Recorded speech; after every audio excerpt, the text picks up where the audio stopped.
the next step was to talk to our community and our schools to make them aware, to stimulate the awareness of recycling and remind learners that, packaging has the potential to harm the environment, but if you treat it correctly and make sure that it goes into a recycling stream, then rather, instead of harming the environment, it can actually be produced into something useful, like a brick, to build a library like this one. So Danone went to 100 schools in the Gauteng area, and we offered education to those schools all about recycling, and we launched a Tubs to Classrooms yogurt tub collection project.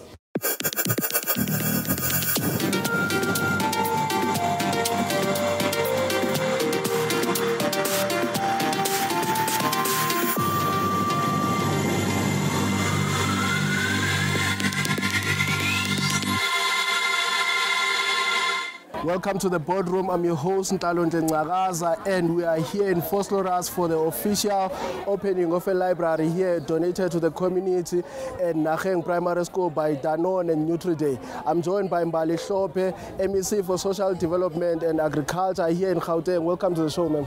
Thank you, and hello to your viewers. How important are some of these endeavors that we are seeing with this social entrepreneurship coming up? How do they influence the communities?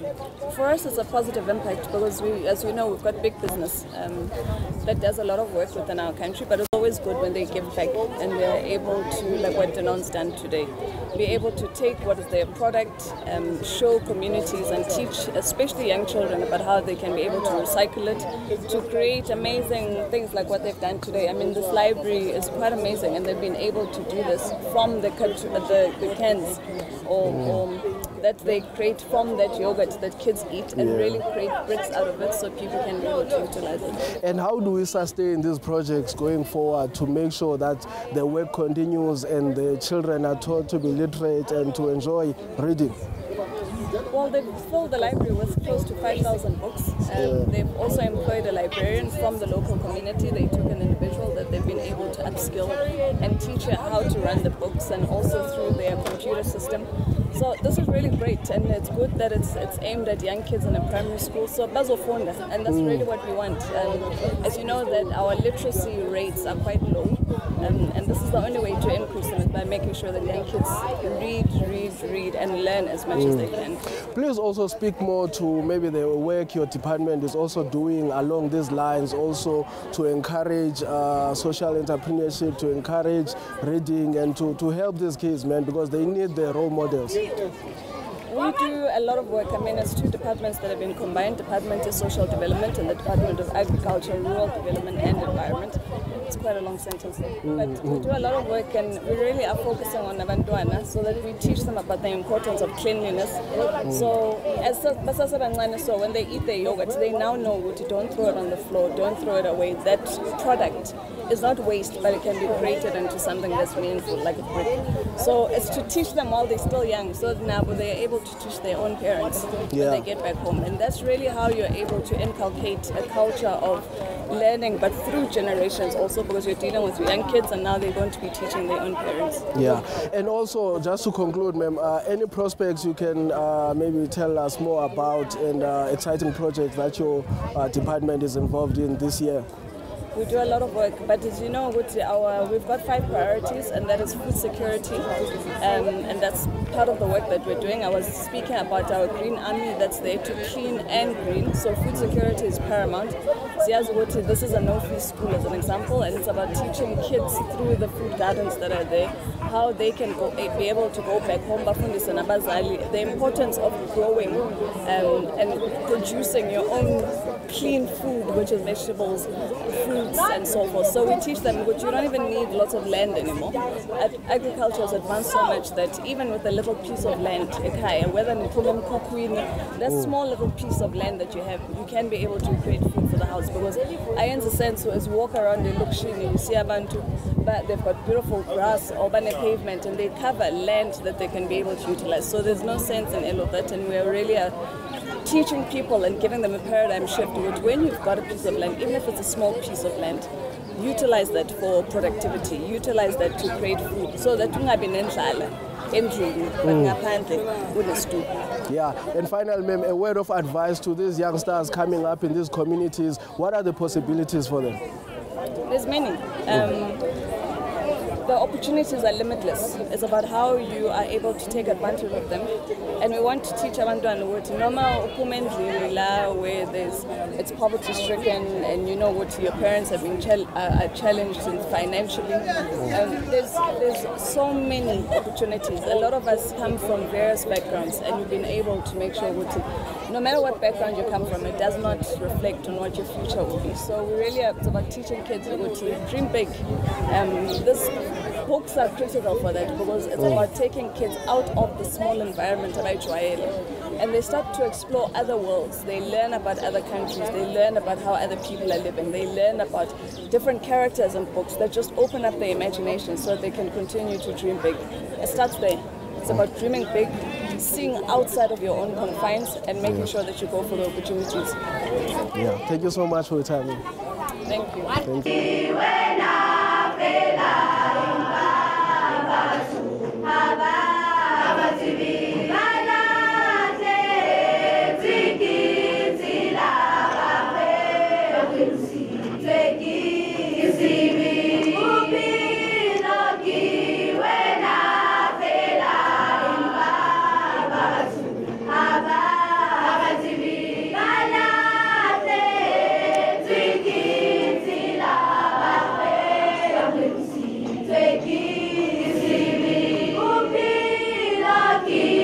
Welcome to the Boardroom. I'm your host, Ngcakaza. We are here in Vosloorus, Nageng Primary for the official giveaway of this beautiful library. Very creative project by Nutri and Danone. And I'm joined by social entrepreneur. Please introduce yourself, sir. Yes. Thank you. My name is Vosloorus and I'm the founder and chief strategist of Thinkania. Yeah. Tell me more about Thinkania. What is the vision behind? So Thinkania, the origin was that, so the name itself is a combination of two names. Yeah. It's a combination of thinking and entrepreneurship. So when I came up with the name, the idea was, how can I help entrepreneurs scale and think more about their brands? Yeah. So you know, in the township, if somebody has a business, usually that's where the business ends, within the parameters of the township. So people don't think about growing the business. So the mindset is quite different. So somebody might start a business, but they still want to get a job. But if you think about it, even the big brands that we know, Ackermans, so rest in peace, Mr. Ackermans, he started as a small business, but look at the brand now. You know, it's a huge brand. It's a big corporation. So really, the thinking around Thinkania was to be the thinking partner for entrepreneurs, to help them and encourage them to think beyond the township, to think globally, to build brands. You know, there's a difference between running a business or opening a business and building a brand. So my focus was to encourage them and nudge them into the space of thinking about the brand, meaning how people think about the brand, what they perceive about the brand, and that's truly where the value is, the brand aspect of it. What are some of those gems? One maybe you could point out that has helped you, like that was the aha moment for you in business? I think the thing is, there isn't one aha moment. Yeah. There are lots. Because the process requires you to iterate and build and improve. So you have to have an open mind. So what you actually need is a lot of aha moments. Because there's nobody who's ever built anything of significance or built a powerful brand by just having one aha moment. So you might have the big aha moment that gives you the idea. But to improve it, to grow it, to scale it, you need a number of aha moments. So you constantly have to be iterating and building on your brand. So for example, with my platform, the Thinkania Impact Series, each time I do an event, I get an aha moment that allows me to scale and grow. So you came to the event, it looks like it's just the event, but each time there's an aha moment of how to scale. And also being open means you allow for other people to bring in ideas. On my way here, I was actually speaking to a friend who was like, maybe you should do a report on this idea of brands that are impactful. Right? So that's somebody giving me an aha moment to say, this is how you can double down on this space of the impact series, the idea of sustainable impact, sustainability, all of these things. You know, so he's helping me get so he had an aha moment, he gave it to me, and I'm going to build on it. So you really need to be conscious and open and work on your business every single day. The first thing you start with, that's not the thing. That's just the start. So you have to have the mindset of continuously building towards something bigger. In fact, I say that when people ask me about the vision, I say I don't know. I just know what I know now, but I'm open to making it better and making it bigger. Therefore, my vision always takes shapes, takes form. I can tell you now, 6 months ago, not even 6 months ago, 6 weeks ago, where I am mentally with the business is completely different to where I was 6 weeks ago. So that's why I say the importance of having an open mind. So if I have a closed mind, I'd still be thinking the way I was thinking 6 weeks ago. And that doesn't allow for growth. You know what that reminds me is that somebody said, like, I don't know who I am. I'm still I'm still discovering. I'm still forming. I'm still becoming. Correct. You know, so 100%. That is very mind opening. There's also investors coming into this space in South Africa, because now our trajectory has expanded. BRICS Plus now. You understand? Markets are expanding, and there's much more possibility. What would you tell investors about this market, this South African offering? I think South Africa, there's a lot of potential because a lot of things are yet to be done. So to investors, I would say there's so much opportunity, there's so much growth. Unlike other markets, especially outside the continent where there's a lot of maturity, it's just about improving what already exists. I think here there's truly an opportunity to build. And not just build for the sake of building, but I think building for impact. And when I speak about impact is that we are at a space where we need to grow, but at the same time we need to grow at an accelerated rate. Right. Therefore, we need people who are thinking about impact. So here I think I think it's a confusing situation to be in, where it looks like nothing is working, but at the same time there's potential. So you just need people with the right mindset, people who are dedicated and committed to doing well. So I hope when, even with the BRICS amendment to what the original BRICS was, with new investors, the money goes to where it's supposed to be, and it doesn't end up in greedy hands. Advice for youngsters coming up in these communities, what are the possibilities for them? So interestingly, with the opening of the library, and I think it was the marketing director of Danone who spoke about, which means that with the access to the library, your world is opening up. I would say read more. Try to expose yourself to other things, and then that's when you realize that your mind actually works. When you get exposed to other things, then your mind starts to connect the dots. So we are, the victim of or the heroes of our environment, depending on what environment you're in. So when you are in environments like this, where there's no exposure, lack of resources, it looks like you can't think, or you can't connect the dots.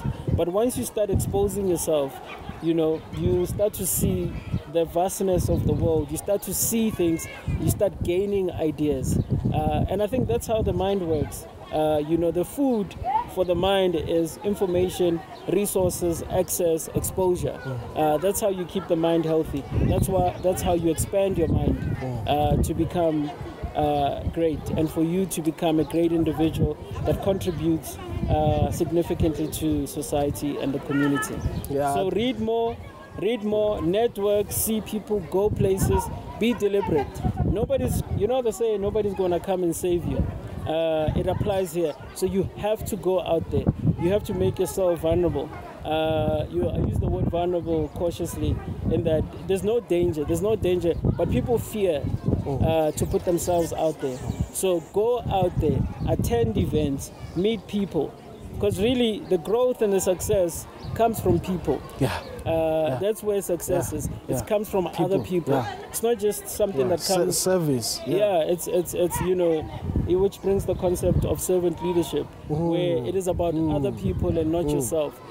Even when you've made it, or even when you're bigger, just realizing and having this mindset that you are in service of other people. That's a great attitude to have. Yeah, and leaders are readers. Absolutely. Yeah, that's why we have a library here today, you know. Yeah. Thank you so much, Mr. Tingania. I think you underestimate your media literacy. I what? You underestimate your media literacy. Thank you so much, sir.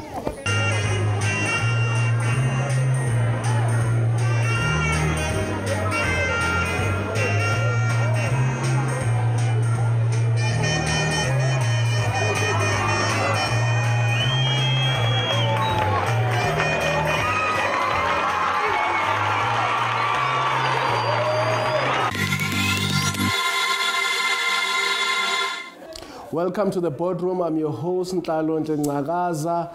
We are here at Nageng Primary in Vosloorus for the official opening of this beautiful library that we are sitting in. Brands have to influence communities and be a good addition in the communities to foster development and to foster that spirit of we can do it and help the youngsters be strong. Welcome to the Boardroom. I'm joined by Leanne. Welcome to the show, ma'am. Hi there. Thanks so much. Thanks for coming. Tell me more about the work that you do on the daily, also with influencing communities, man, and being a positive impact in the communities. Yeah. So I'm the corporate affairs manager of Danone, so I'm lucky in a way, blessed to be able to look after Danone's purpose projects. And Danone is one of those companies, honestly, that has purpose at its heart. We have a roadmap of commitments called the Impact Journey, and in that journey we first of all promise to produce healthy foods, we promise to protect nature, and we also promise to have a positive impact on society and communities. And so when it came to this particular project, it was really one that started embedded in a business need. Waste management regulations have been published that say it is the responsibility of the manufacturer to make sure that any packaging we put onto the market has an end-of-life solution. So it doesn't go into nature, it won't go into litter or landfill, but rather it can be converted into something useful. These are the sustainability regulations. Exactly right. And so, it meant then that we have a role to play. We acknowledge that we have a role to play in finding an end-of-life solution for the yogurt tubs that we put our delicious, nutritious yogurt into. And so what we did, first of all, was innovate. And we partnered with a company called Envirolite, who produces these bricks. And the bricks are very special because they incorporate upcycled plastic. So you literally take yogurt tubs, grind them down into a granulate, mix them with other polystyrene that makes up about 75% of the brick, and then otherwise cement. And this brick is actually approved by the Green Building Council for sustainable building.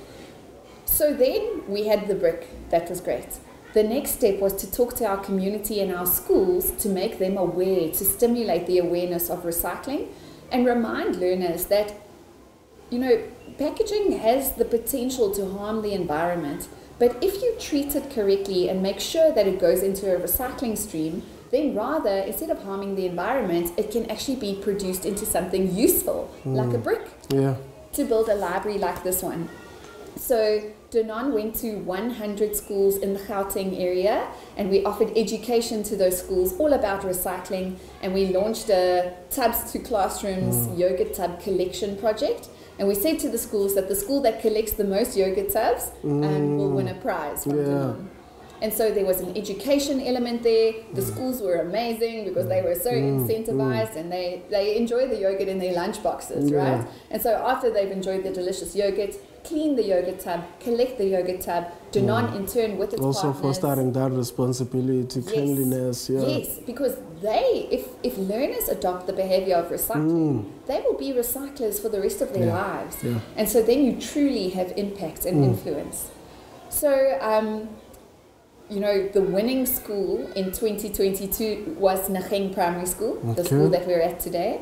And so the school was selected to be the beneficiary of a structure from Danone. using these bricks made from upcycled yogurt tubs.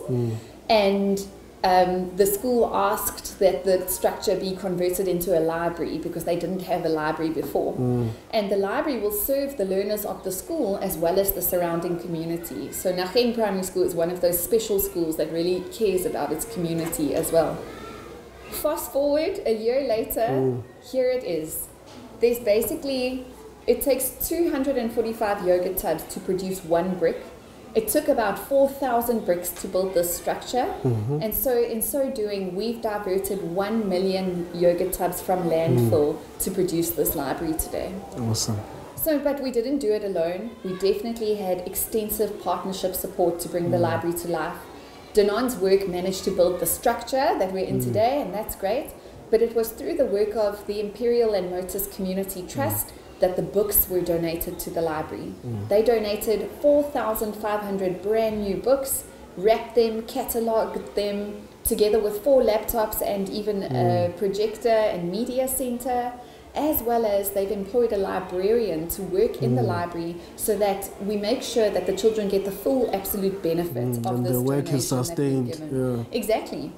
So, you know, to really have impact, you can't just sort of drop a library and then hope for the best, you know. You have to help the school use the library to the best of its capacity. And so every learner in the school will enter into a reading program where they have structured lessons exposed to the books, which are curriculum based, that will enable them to improve their literacy levels and improve their reading capabilities. And in a year's time, we measure the difference in the results, and then that's how we show the impacts. Yes. And of course, the Pick and Pay School Club is another phenomenal partner. It was only through the vehicle of Pick and Pay School Club that we managed to reach the 100 schools in Gauteng and offer the education in the first place. And those were the learners who collected the tubs that were turned into the bricks that made the library today. And you said it's like 72 of these type of projects. So for Danone, in fact, this is the first of its kind. This is the first library that we've built using these bricks. But for Imperial and Motus, this is the 72nd library that they've produced. Across the country. Exactly. And so we'll continue to work with Imperial and Motus as a really important purpose partner. Definitely there's a second structure planned to be built this year. Also probably in the Boksburg area or the Ekurhuleni area. The exact school is still being defined. And then from there, who knows? From there, hopefully it will just grow and expand. Yes. To conclude, Ali, just a word of advice also to entrepreneurs, because we had a presentation earlier at Gibbs in the week, about how brands and businesses can be of positive impact and can expatiate that impact and make a difference in the communities. Please speak more to that. Well, you know, I think the idea of running a business just for profit is an unsustainable idea. Remember, we want to serve communities that are healthy, economically active, because communities that are healthy and economically active are going to be able to support your business. And so remember that as part of your business goals, you need to consider the well-being of the community. A healthy community is going to contribute to your healthy business. So don't just focus on profit. Yes, profit's important. Don't be embarrassed about that. But focus on sustainability aspects that involve environmental sustainability. We need a healthy planet to live on, and also sustainability in terms of societal needs, community work. Uplift the people that you're working with, because those are the people who are going to feed back into your business and help you push profits. And so those two concepts of purpose and profit work together, and that's how you make a sustainable business. Yeah. Any exciting projects that you guys are still have ongoing or in the works? Well, this one is quite a big milestone, so this has been exciting, really building up for a while. But yes, as I say, there's a second library or a second structure coming up in the last quarter of the year. So we look forward to building that, and we look forward to hosting another event like this to create awareness for the bricks and for recycling. But Danone actually works on several community-based projects.